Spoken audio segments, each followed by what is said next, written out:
You can go online and see, I didn't know how to code, I did this, and within 3 months I landed a job at Google or something. Charlie, that is not for you. You are probably not going to go that route. It's going to take time. So if you are like me, you would want to earn a lot of money. But understand that if you are in certain countries and you are applying for jobs in other countries, you are not going to get paid the same way people in those countries get paid. You are most likely going to get less. However, don't sell yourself too short. If you get $1,000 and you want to take it, fine. Don't say that I said don't take it, so you not take it. Please, this is not financial advice. Let me just add that disclaimer that they like adding to videos.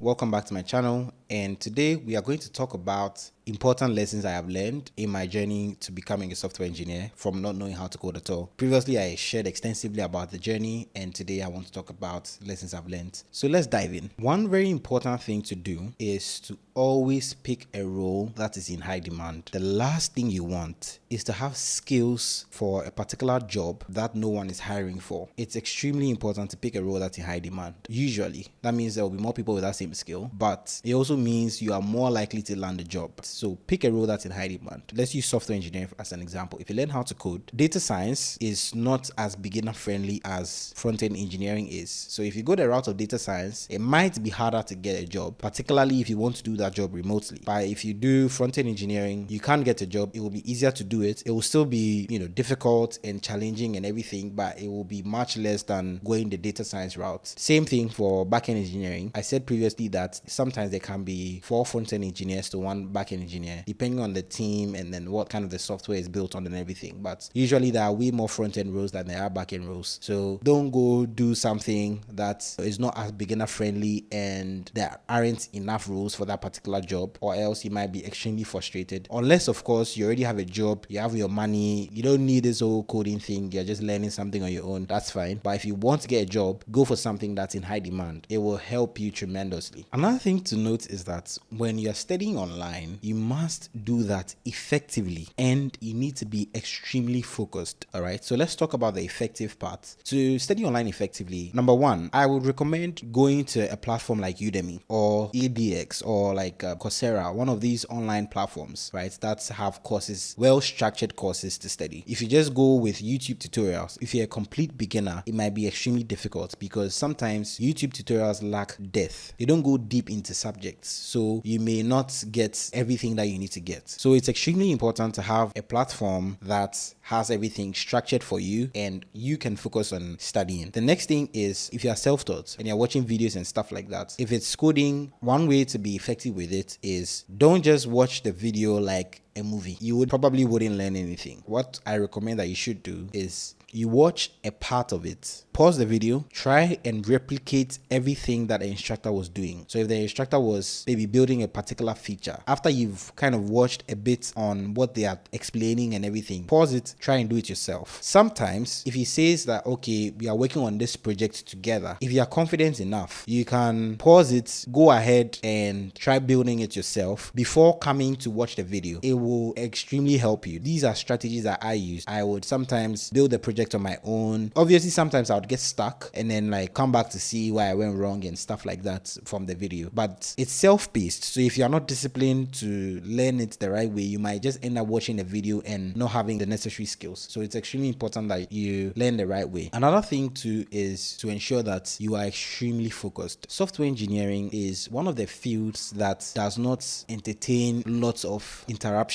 You need to be focused. If you are going to be learning, you need to have a time block of a few hours. Don't learn like 30 minutes. Oh, I'm going to learn 30 minutes, then I'll stop, you will not do anything. You will not get deep work done. If you want to get deep work done as a software engineer, you need a time block. So have 2 hours uninterrupted. Actually, you should have maybe 4 hours, 6 hours straight uninterrupted. You are just with your laptop. You are not being distracted by messages, by anybody. It's just your laptop and yourself, your internet. You can focus, watch the videos, build whatever you're building. After that, you can go ahead and then relax, do all the kind of things that you're doing before. Another thing to note is that when you're learning how to code, when you're trying to land a job, one of the lessons I learned is it is extremely important to work hard. I know this is a cliche. You've heard work hard, but this is serious business. You need to work extremely hard, consistently. If you already have a job and you can only do this part-time, so you go to the office, you come back home and you have, let's say, 2 hours to learn how to code or do whatever it is is that you're doing. Those 2 hours, you need to be focused and you need to work hard like every day. Regardless of how you feel, you have to get it done. There's no other way around it. If you don't do it, it will not be done. You have to do it. You don't have a choice. You have to do it. Put yourself in that space. Find things that motivate you. Force yourself to have the discipline to be able to work hard and just grind away, because if you don't put in the hours, it's not going to happen. That's just the truth. Another thing too is it's extremely important that as you're studying, you need to have depth before you have breadth. What that basically means is, I know I've said focus a few times now, but I can't say it enough. Focus on one thing. So if you're learning Python, what you want is to understand all the intricacies of how it works. Maybe not all the fine details, but you need to be really good at Python before you start learning other things. Don't get into what you call tutorial hell, which is where you don't understand the building blocks of what needs to be built or what you need to build, but then you go and watch a YouTube tutorial on how to do this in Python and you just know how to do that particular thing, but you cannot apply the same thing in something else. You are not going to go far. You need to have a deep understanding of what you're studying. So again, it's important to have like a proper course, well structured, that goes deep into the subject, and then you focus on that. Don't be distracted by all of the other things that you see online. Oh, build this project, do this. Just focus on that one. As time goes on, you can pick up other things. The next lesson that I learned is that it's extremely important to build impressive projects. What are impressive projects? Usually, impressive projects should have some kind of real world value or implication. In my journey, one of those projects was a big project I worked on that had tens of thousands of users. Actual people were using it. It wasn't just like a dummy project I did, like some to-do app or something like that. No, it was a real world project. Another thing too I worked on was like e-commerce websites. I like e-commerce websites. You don't have to do e-commerce,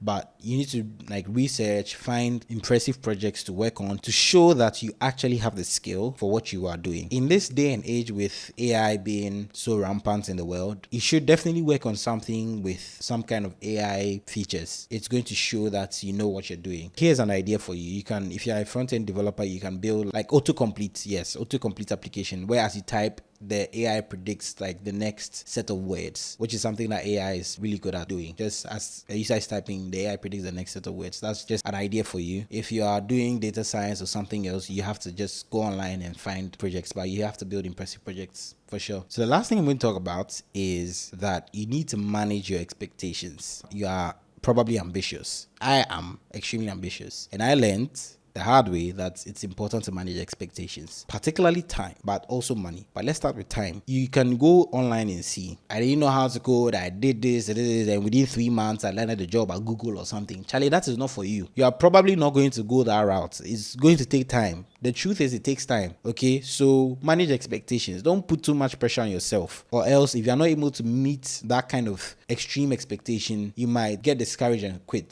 So manage expectations. Give yourself time to learn, but not too much time. If you're learning how to code, for example, give yourself 1 year. In that 1 year, how you're going to judge your progress is by the projects you can build, not by any amount of money that somebody pays you. If you can get paid, sure, that's nice. But if you can't, just work on building a strong portfolio of projects. So that 1 year, you're not expecting anything. I'm not going to tell you that, oh, within 3 months you get something. It's possible, but don't look at that, or else it will be very, very easy to get discouraged, because doing that in a very short amount of time is extremely challenging. That's not the case for most people. Sometimes it's not even that you get discouraged from the work itself because it's too hard. Sometimes, life happens. You have other things on your plates that you think about. You get heartbroken or something like that.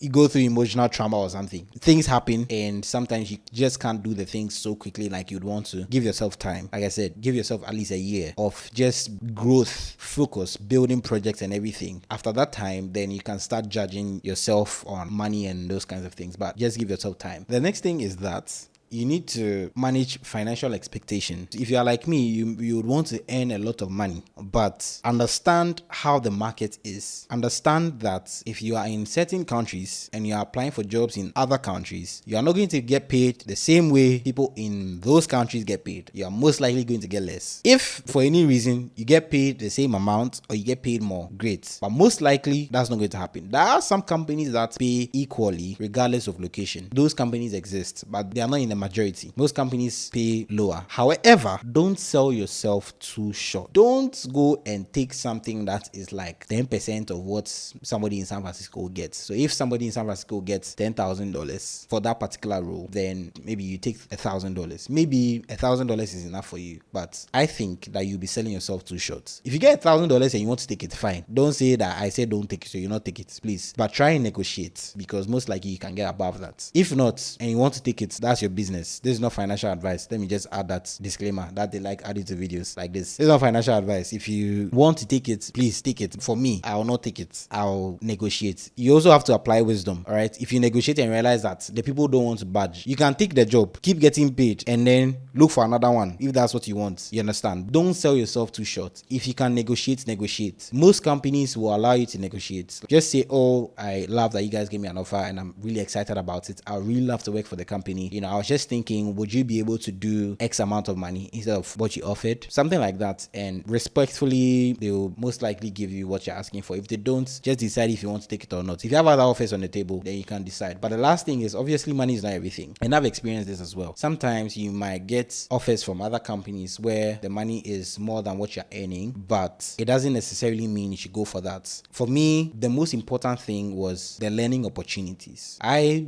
got a situation where all of it were good, but the learning opportunities in my company has been tremendous. So it's one of the main reasons why I haven't decided to leave or anything like that, because I'm learning so much and I'm building so much and everything. Like, I'm extremely involved in everything that is being built. I have a say to an extent, right? So that is very important to me compared to, like, you know, how much I'll be paid or something like that, even though that's also good. So once I think I'm being paid fairly, I don't really worry about the other stuff. So I think it's extremely important that you manage your expectations in terms of time, financial expectations. At the same time, don't sell yourself too short. That's it for today's video. If you like this video, please like, subscribe, share, and all of those things. And then I will see you next time.